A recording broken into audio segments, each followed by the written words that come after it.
യോഹന്നാൻ അധ്യായം 21. അതിൻ്റെ ശേഷം യേശു പിന്നെയും തിബരിയാസ് കടൽക്കരയിൽ വച്ച് ശിഷ്യന്മാർക്ക് പ്രത്യക്ഷനായത് ഈ വിധമായിരുന്നു.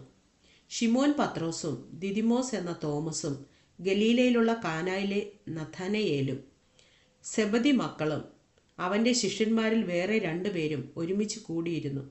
ശിമോൻ പത്രോസ് അവരോട്, ഞാൻ മീൻ പിടിപ്പാൻ പോകുന്നു എന്ന് പറഞ്ഞു. ഞങ്ങളും പോരുന്നു എന്നവർ പറഞ്ഞു. അവർ പുറപ്പെട്ട് പടക് കയറിപ്പോയി. ആ രാത്രിയിൽ ഒന്നും പിടിച്ചില്ല. പുലർച്ചെ ആയപ്പോൾ യേശു കരയിൽ നിന്നിരുന്നു. യേശു ആകുന്നു എന്ന് ശിഷ്യന്മാർ അറിഞ്ഞില്ല.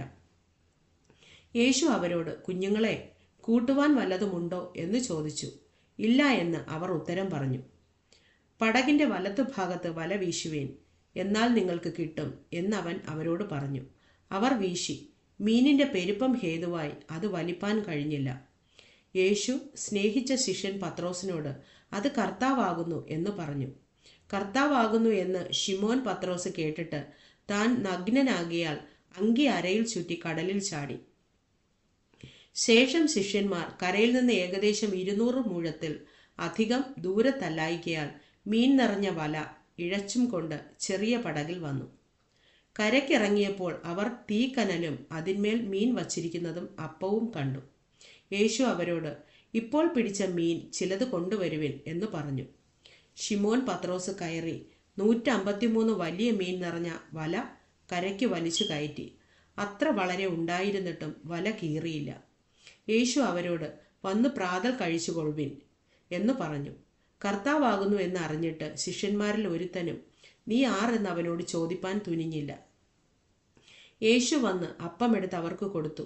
മീനും അങ്ങനെ തന്നെ. യേശു മരിച്ചവരിൽ നിന്ന് ഉയർത്തെഴുന്നേറ്റ ശേഷം ഇങ്ങനെ 3-ാം പ്രാവശ്യം ശിഷ്യന്മാർക്ക് പ്രത്യക്ഷനായി.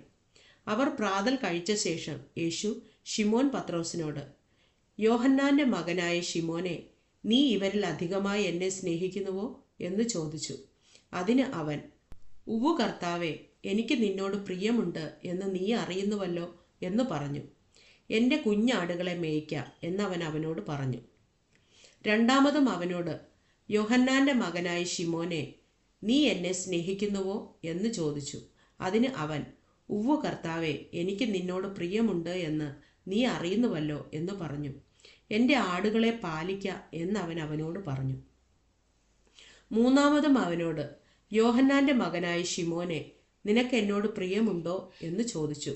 എന്നോട് പ്രിയമുണ്ടോ എന്ന് മൂന്നാമതും ചോദിക്കയാൽ പത്രോസ് ദുഃഖിച്ചു. കർത്താവേ, നീ സകലവും അറിയുന്നു. എനിക്ക് നിന്നോട് പ്രിയമുണ്ട് എന്നും നീ അറിയുന്നു എന്നവനോട് പറഞ്ഞു. യേശു അവനോട്, എൻ്റെ ആടുകളെ മേയ്ക്ക.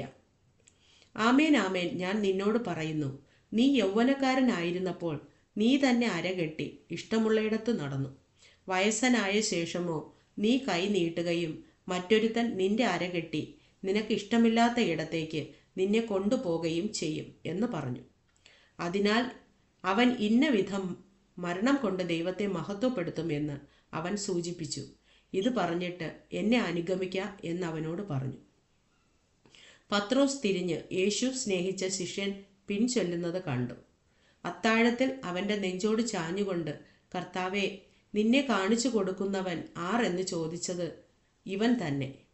അവനെ പത്രോസ് കണ്ടിട്ട്, കർത്താവേ, ഇവൻ എന്തു ഭവിക്കും എന്ന് യേശുവിനോട് ചോദിച്ചു. യേശു അവനോട്, ഞാൻ വരുവോളം ഇവൻ ഇരിക്കണമെന്ന് എനിക്കിഷ്ടമുണ്ടെങ്കിൽ അത് നിനക്കെന്ത്, നീ എന്നെ അനുഗമിക്ക എന്ന് പറഞ്ഞു. ആകയാൽ ആ ശിഷ്യൻ മരിക്കയില്ല എന്നൊരു ശ്രുതി സഹോദരന്മാരുടെ ഇടയിൽ പരന്നു. യേശുവോ, അവൻ മരിക്കയില്ല എന്നല്ല, ഞാൻ വരുവോളം ഇവൻ ഇരിക്കണം എന്നെനിക്ക് ഇഷ്ടമുണ്ടെങ്കിൽ അത് നിനക്കെന്ത് എന്നത്രേ അവനോട് പറഞ്ഞത്. ഈ ശിഷ്യൻ ഇതിനെക്കുറിച്ച് സാക്ഷ്യം പറയുന്നവനും ഇത് എഴുതിയവനും ആകുന്നു. അവൻ്റെ സാക്ഷ്യം സത്യമെന്ന് ഞങ്ങൾ അറിയുന്നു. യേശു ചെയ്തത് മറ്റു പലതുമുണ്ട്. അത് ഓരോന്നായി എഴുതിയാൽ എഴുതിയ പുസ്തകങ്ങൾ ലോകത്തിൽ തന്നെയും ഒതുങ്ങുകയില്ല എന്ന് ഞാൻ നിരൂപിക്കുന്നു.